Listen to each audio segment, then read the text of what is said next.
future. However, it will be very interesting to see if the Minnesota Wild sever their contract with him.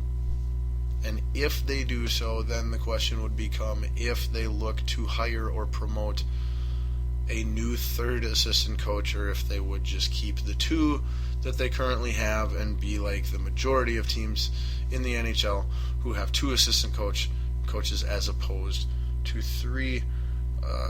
It would be my best guess and expectation that he will not be fired per se. However, he will have a leave of absence, likely for at least the first half of the season, while he is doing what he needs to do to make himself better.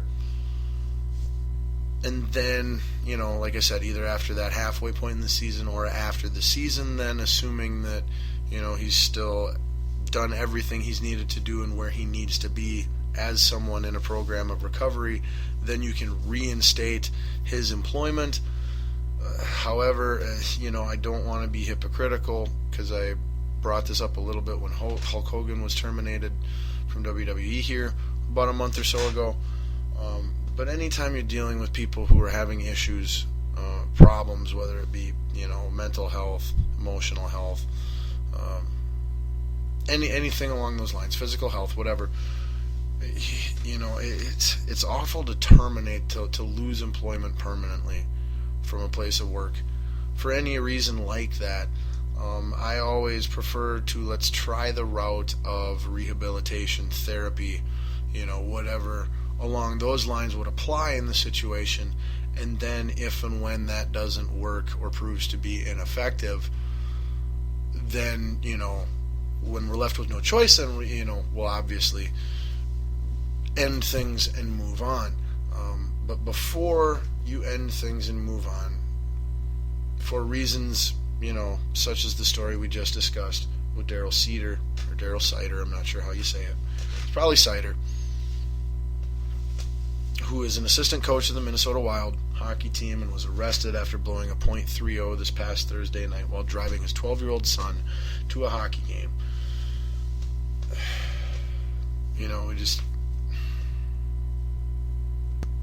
Again, my thoughts and prayers go out to his wife and their 4 children, and to Daryl, and I just hope he gets better, and I do hope that the Minnesota Wild franchise treat this situation, and all teams and organizations in all lines of work, when things like this happen, I first step, first course of action, give rehabilitation a chance, give therapy a chance. Then if that doesn't work, termination. Sure, no problem. But we should all, first step should always be a second chance. Wow. First step should always be a second chance. That's pretty profound. Wow, we're immensely, we are immeasurably balls deep here already on the show, and we're only at closing the opening segment. There we go. Balls on Fire has officially been put out for this week's show. Plenty more to discuss on this week's show. Again, thanks for listening. This is Balls Deep Sports Talk with your host, Scotty Ball, on WNLMradio.com. Also on the Spreaker app, TuneIn app, SoundCloud, and YouTube. Like and friend Scotty Ball on Facebook at Scotty-Ball. Follow the show on Twitter at BDST Show. Alright, moving on. Hold your head up, moving on. Keep your head up, moving on. Did you ever see that talk show skit where the couple was filmed at the gas station, and they had to, they karaoke'd it on the video screen at the pump or whatever, and man, they were owning it. It was great. YouTube that sometime. If you Google search that, if you don't know what I'm talking about. But anyway, so how's about we squeeze in a few quickies here before we get to our satisfying meat of the show here, which will be revolving around football as usual. But before we do that, like I said, let's get a few quickies in. Let's start with tennis. Let's get you caught up on tennis. So we got the big U.S. Open, the fourth Grand Slam of the tennis season will be starting here coming up on August 31st. So we are just 5 days away from the final major of the tennis season. And the main reason that people are caring more than usual this year, if you notice that to be the case, would be one Miss Serena Williams on the women's side. She has won all three majors, the Australian Open, the French Open, and Wimbledon, on the women's side this year, and she is going for the calendar Grand Slam, which has not been accomplished since Steffi Graf did it in 1988. Now, another thing to remember is that Serena has won the last 3 U.S. Opens in a row as well. So she has won the last 4 majors in a row. But she hasn't done it all in the same calendar year. No one has since Steffi Graf. So would be ironic as all HE double hockey sticks if this were to be the year that someone were to beat her at the U.S. Open, which is held in New York. But you gotta think that she's gonna win. I mean, the competition level in women's tennis from Serena Williams as the unquestioned best in the world to everybody else, like, it's a big drop off from her to whoever the heck is next in line there. Not the way it is on the men's side, where you got Djokovic who's at the top, but you've still got Federer and Murray and Nadal and some other, really good competition still in there yet, though the women's side isn't quite like that. So that would be the only knock that a person could maybe say to argue against the impressiveness of what Serena's done to get up until this point.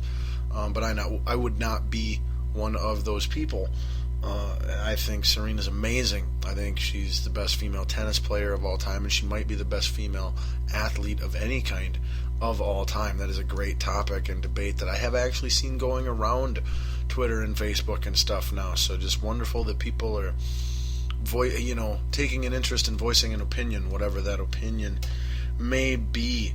But we got Serena, the top seed on the women's side, and then we've got Novak Djokovic as the number 1 seed on the men's side. I believe Federer is the 2 seed yet on the men's side, with Andy Murray there at 3. But so we will be talking more tennis then, covering the U.S. Open over the next couple weeks as that will be underway. All right, so for our next quickie, we'll go to the world of golf. So on the PGA Tour last weekend, if you listened to the show last Wednesday night, you would know that the whatever tournament in wherever this last weekend in the PGA thank you was the final regular season PGA Tour tournament. Okay? And so that being the case, then all the determining criteria for who makes the FedEx Cup playoff tournaments ends then. That's the deadline. And I believe Tiger Woods had to finish in first or second in last weekend's tournament, or he would fail to miss the FedEx Cup. Now, anybody who's been following golf thought that, well, that's, no-brainer there. Tiger Woods hasn't even come close to anything like that, so he's out. Well, after 3 rounds in this last weekend's tournament, he was, I want to say, just 1 stroke behind the leader and was in like the second to last pairing on the final day. Now, in the last 2 years recent Tiger Woods fashion, he completely horribly fell apart on the back nine on Sunday.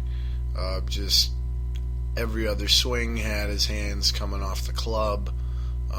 He couldn't chip the ball onto the green. He reverted to the disaster of a chipping short game that he had earlier this year, where he chip the ball and it'd only go 2 inches in front of him, and then the next time he'd hit it 50 yards past over the green. So those chips, the chip yips, did get him ultimately again on Sunday.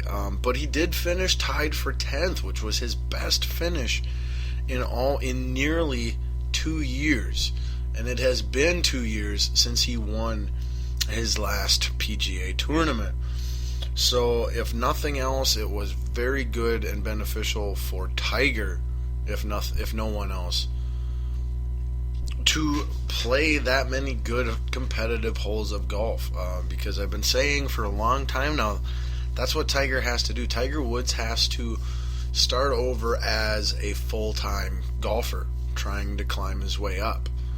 He doesn't do that. He still operates under the past major winner work ethics and things along those lines. And it just, like I've said 1,000 times, he just needs to go back and he needs to become one of those golfers that he's in every tournament, every weekend, and one of these times he'll win one, and that'll turn things around. But if he's just showing up to a few big tournaments here, a few big tournaments there, it's never is he going to figure out how to win a tournament again under that mentality. But it was good to see him at least, like I said, show a little bit of life, and actually play half-ass decent for almost an entire tournament. Ironically enough, the man who won that tournament is Davis Love III, who is a 51-year-old grandfather. So if you think that Tiger is just simply getting too old to win tournaments, him being, almost 11 years younger than the guy who beat him this week, that argument wouldn't hold up very well. But all right, so there's your golf quickie. Let's see, do we got any other quickies we can get in here before we get to the meat? Let's squeeze in a NASCAR quickie. All right, I regularly neglect, intentionally usually for the most part, discussing too much NASCAR. But let's catch you up on the NASCAR Sprint Cup Series driver standings as of right now. And this was as of last weekend, following the races at Bristol Motorway Speedway. You've got your number one overall leader in points, Mr. Kevin Harvick, at 908. Well, he strung together so many second-place finishes in a row that was almost inevitable earlier on in the season. You've also got Mr. 2015 Daytona winner Joey Logano in second place behind Kevin Harvick at 865 points, 43 points behind. Dale Earnhardt Jr., good old Jr., yeah, Dale Jr., he's there in third place. He's only 89 points behind Kevin Harvick, and he's having himself a good season there, hey? And then we got Brad Keselowski in fourth, Jimmy Johnson in fifth, Martin Truex Jr. in sixth, Matt Kenseth in seventh, Kurt Busch in eighth, Denny Hamlin in 9, Jamie McMurray, never heard of that guy, in 10, Ryan Newman. Newman. You think Ryan Newman is related to Randy Newman at all? That'd be great. Randy Newman should do Ryan Newman's theme music at his races. So like when he fires up his car and he climbs in, you'd hear this plink, plink, plink on the piano. Getting in the car, blink, blink. Gonna drive really fast, plink, plink, plink. Gonna make a left turn, plink, plink, plink. Gonna turn left again, plink, plink. It'd be something like that. It'd be great. Love to hear Randy Newman write and perform a song about being a NASCAR racer.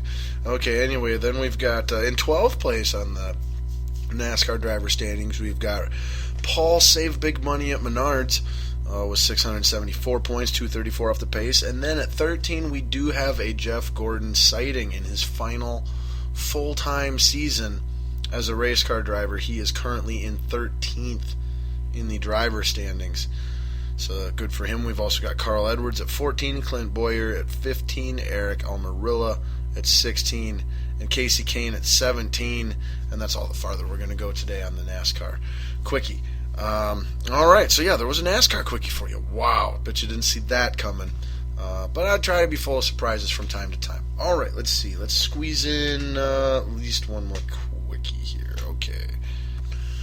Let us catch you up on the WNBA standings. So we still, although it's getting close, but with a one-game overall lead in the entire WNBA. The Minnesota Lynx